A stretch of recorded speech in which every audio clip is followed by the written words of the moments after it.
you drew the comparison between the euro and the dollar, the European Union and the United States. Right. One of the obvious differences, of course, is the U.S. has a common heritage, common language, et cetera, and a constitutional framework in which states have certain rights and the federal government has certain rights. Right. You're lacking some of those elements in the European Union. Is that going to be an impediment to actually coming about to any kind of a position where the euro survives? You know, we have a lot of different sovereigns and a lot of different politicians in different parts of the world. Well, you're lacking some of the elements, but not all of them.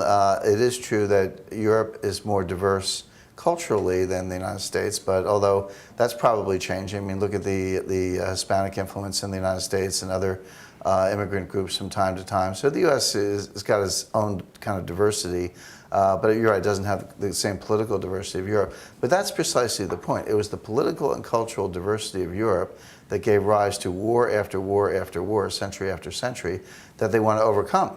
So how do you overcome that? Well, you do it through institutions. And in Brussels and in the European Union and the European Parliament, they have built these institutions. Now, it's sort of a sovereignty balance. Here's national sovereignty and here's European sovereignty. What's been going on over the last 20 years and is accelerating is that national sovereignty is declining and European sovereignty is going up. And we saw that with this new ESFS, where Greece and Italy and Ireland and Spain and Portugal have given up some of their fiscal sovereignty to this new fund, which is run by Germany, but it's a European institution. And my view is that I think that in Brussels, they're not entirely unhappy with the euro sovereign debt crisis, because the debt crisis, you know, remember Rahm Emanuel, President Obama's first chief of staff, said never let a good crisis go to waste. I think we're seeing something similar in Europe. I think Brussels is saying, hey, we've got a good euro sovereign debt crisis here. What an opportunity to expand our euro sovereignty. Well, maybe Brussels is happy, but what about the French farmer or the Greek middle class, or the German taxpayer who's underwriting a lot of this stuff? Well, how far can they go before they get a popular revolt? Well, it's interesting. You got three different cases. I think the ones that are closest to revolt are probably the Greek middle class, because they're going to suffer the austerity, the cuts in benefits, the higher taxes, the more rigorous tax collection, the decline in exports from a strong euro. They're going to suffer the most.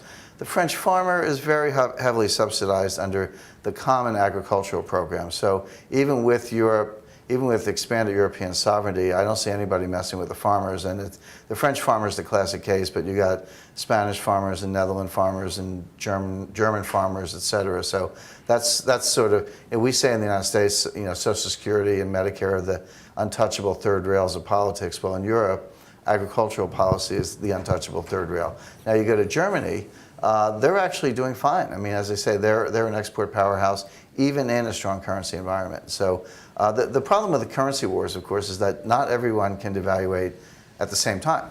You have to take turns. This happened in the 20s and 30s. France devalued in 1924. England devalued in 1931. The United States devalued in 1933.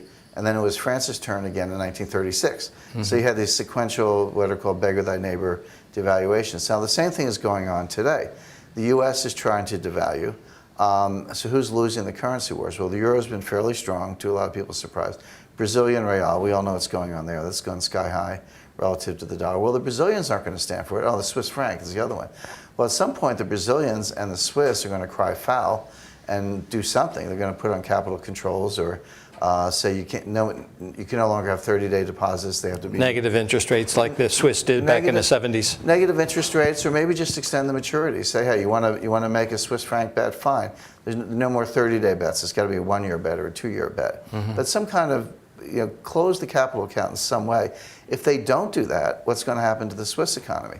Tourism's going to dry up. Exports are going to dry up. And then think of the Swiss multinationals like Nestle, where most of their money comes from overseas. Well, if you have a strong Swiss franc, those overseas earnings are going to be worth less. So when they issue their financial statements in Swiss francs, they're going to suffer losses. So you're going to hurt your stock market, tourism, and exports all at the same time. They're not going to put up with it. But then if they take steps to weaken the franc, what does that do to the dollar? You're back to this zero-sum game.